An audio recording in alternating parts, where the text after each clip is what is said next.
ce geste de toi viendra mon secours.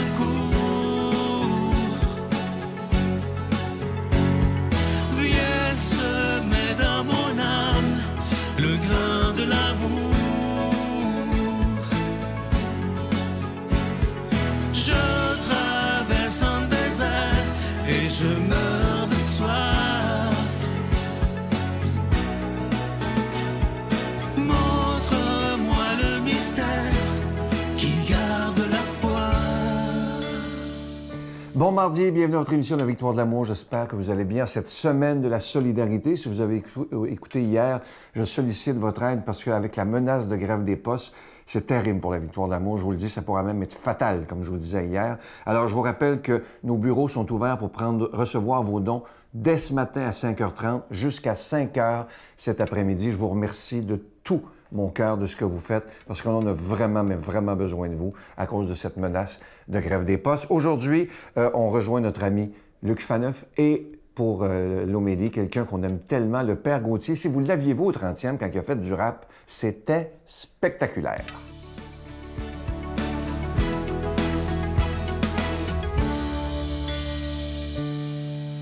Bonjour, merci d'être là. Aujourd'hui, on va parler de désir. Attention, le désir essentiel, le désir de se rapprocher de Dieu. J'ai eu envie de cette chronique-là parce que des fois, en fait, j'ai entendu surtout quelqu'un me parler de quelqu'un qui avait approché quelqu'un que je connais, lui disant, il me semble que voilà, j'ai envie d'avoir une expérience spirituelle, de me rapprocher de Dieu, mais je ne sais pas comment faire. Alors là, je me suis dit, tiens, dans ma chronique, je vais partir de la question de quand les gens ressentent le besoin de se rapprocher de Dieu, qu'est-ce qu'on devrait leur donner comme conseil? Comment fait-on pour se rapprocher de Dieu? Puis vous allez voir dans mon déroulé, dans mes explications, que au fond, ma chronique, elle vaut autant pour quelqu'un qui, voilà, comme ça, se réveille un matin, n'a jamais entendu parler de Dieu, de vie spirituelle, de quoi que ce soit, et qui décide, voilà, de s'en rapprocher. Elle vaut aussi pour les gens, entre guillemets, d'expérience, peut-être comme vous et moi. Donc, d'abord, un constat. Tu sais, un jeune t'approche. La plupart des jeunes, et il y a bien des moins jeunes, la génération des 35 ans, même 40 ans et moins, connaissent rien sur la religion, la vie spirituelle et tout le reste. Vous savez quoi? C'est certainement pas de leur faute. Comment veux-tu connaître quelque chose si on ne te l'a pas enseigné, si on ne te l'a pas appris, ni à l'école, ni dans ta famille et tout le reste? Les religions, ça a l'air tout simple, mais c'est pas simple. C'est pas simple. L'expérience spirituelle, c'est simple, mais la religion, c'est pas simple. Des récits, des rituels, des rites, tout ça, ça nous mélange. Il y a plein de religions. Au final, c'est quoi ça? Puis la question essentielle, comment on fait pour se rapprocher de Dieu? Puis nous, évidemment, comment on se fait pour se rapprocher de Dieu, le Dieu de Jésus? Oh, le Dieu Jésus. D'abord, rappel d'une évidence qu'on pourrait se faire et leur faire.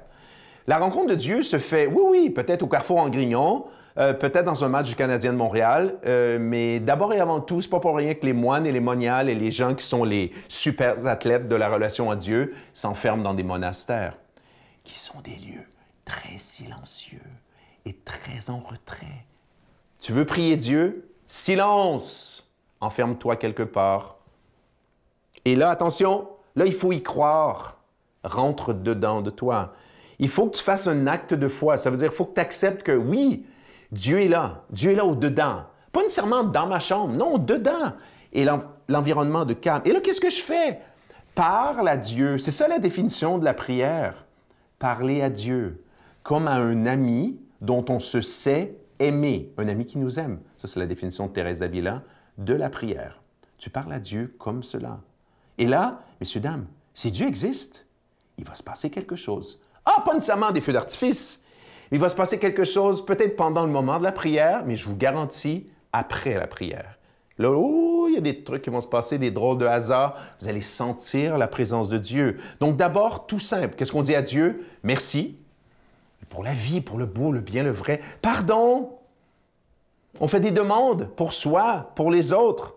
Combien de fois? 1 fois par jour, 10 fois par jour. C'est ça. On se rapproche de Dieu par la vie intérieure.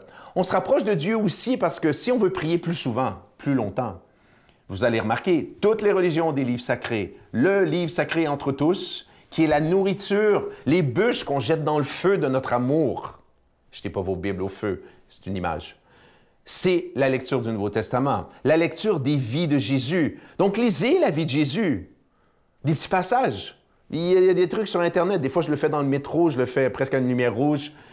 Puis, quand vous lisez un passage de la vie de Jésus, qu'est-ce que ce passage-là, qu'est-ce que Jésus me dit aujourd'hui? Donc oui, on se rapproche de Dieu par la vie intérieure, par le silence, par la prière, en lisant, en contemplant Jésus. C'est l'accès direct et c'est comme ça. Dieu agit.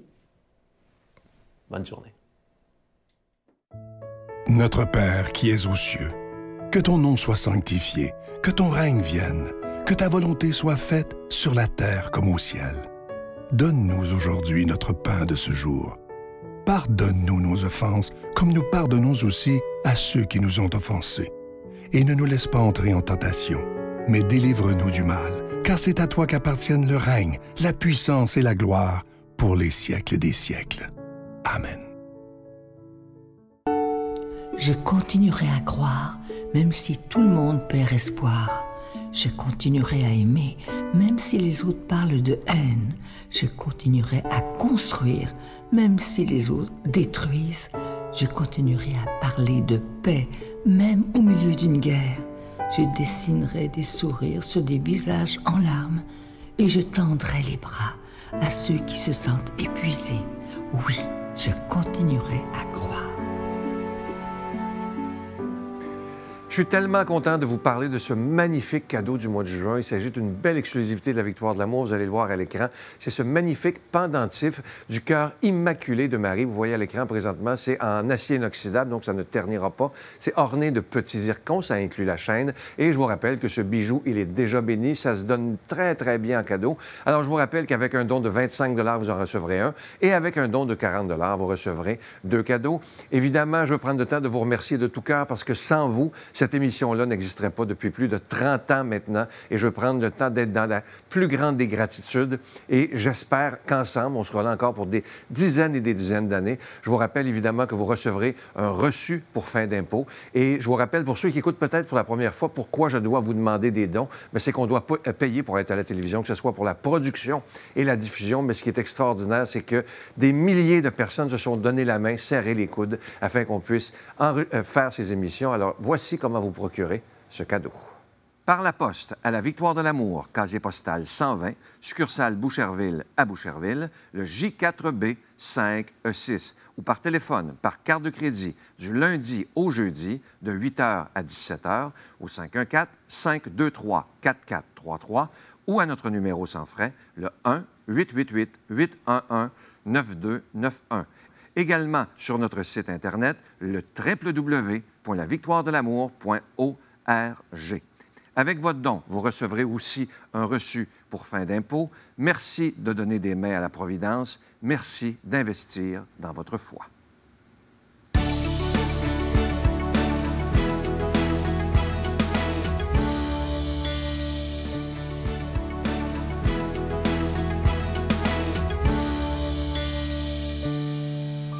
Bonjour frères et sœurs et bienvenue dans le partage, n'est-ce pas, de l'évangile de ce jour. Les textes qui nous sont donnés, c'est l'évangile de Jésus-Christ selon saint Jean, au chapitre 17, versets 1 à 11.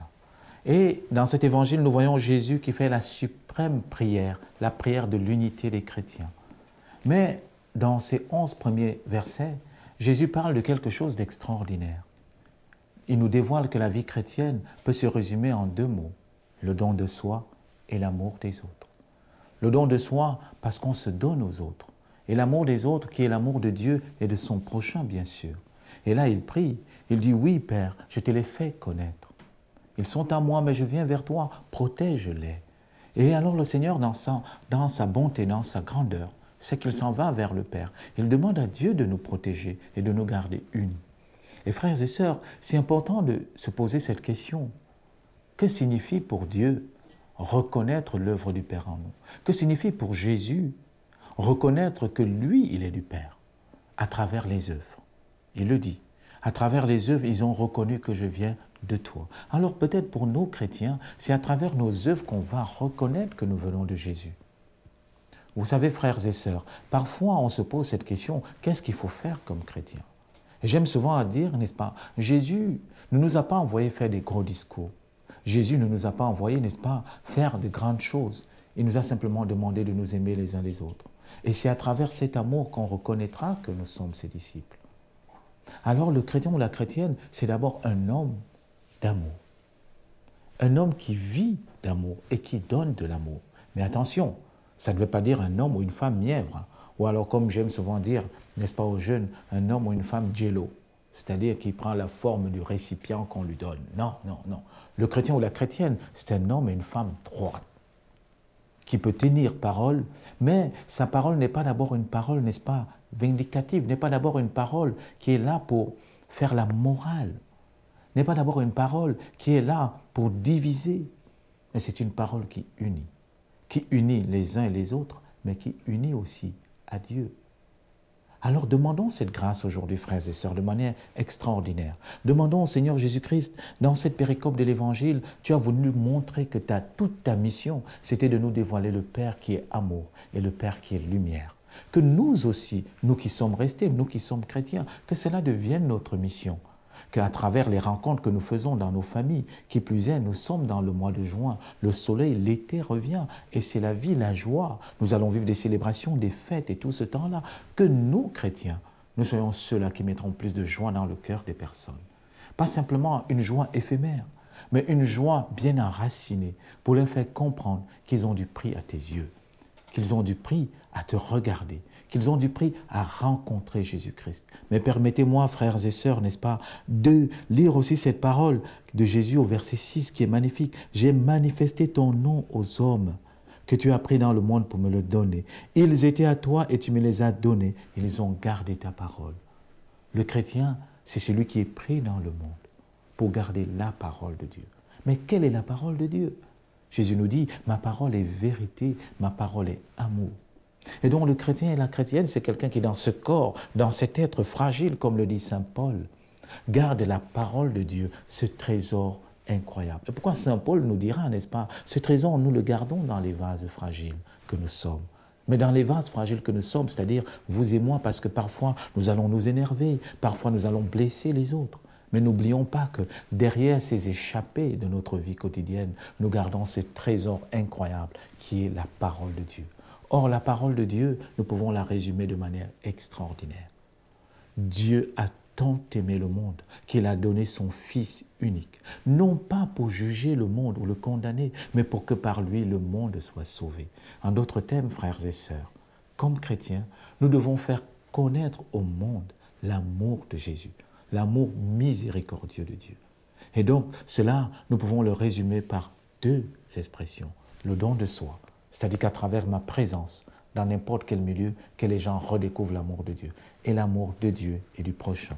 Alors, demandons au Seigneur cette grâce aujourd'hui, qu'il nous aide à être témoins de son amour dans le cœur de tous ceux et celles qui nous entourent, et que sa bénédiction aussi descende sur nous pour nous fortifier dans ce monde. Au nom du Père et du Fils et du Saint-Esprit. Amen. Je vous salue Marie, pleine de grâce. Le Seigneur est avec vous. Vous êtes bénie entre toutes les femmes, et Jésus, le fruit de vos entrailles, est béni. Sainte Marie, Mère de Dieu, priez pour nous pécheurs, maintenant et à l'heure de notre mort. Amen. Je vous rappelle que nos bureaux sont ouverts dès 5h30 ce matin pour recevoir vos dons. Je vous remercie d'avance. Vous savez qu'on vit une période très difficile à cause de ces conflits à Poste Canada. Alors, merci de tout cœur de ce que vous faites. Je vous le dis, là, on a vraiment, vraiment besoin de vous, si on veut que cette émission puisse continuer. Alors, merci de donner des mains à la Providence et merci d'investir dans votre foi. Bonne journée. Si c'est ça la vie, puis que j'ai tout essayé, qu'est-ce que le monde avait à m'offrir, la drogue, le sexe, l'argent, voyage, tout ça, je dis, ben, ça me sert à quoi de vivre? Ça me sert à quoi de continuer à faire ça? Il doit y avoir quelque chose de plus. Oh, l'amour saisissant, intrépide et infini de Dieu.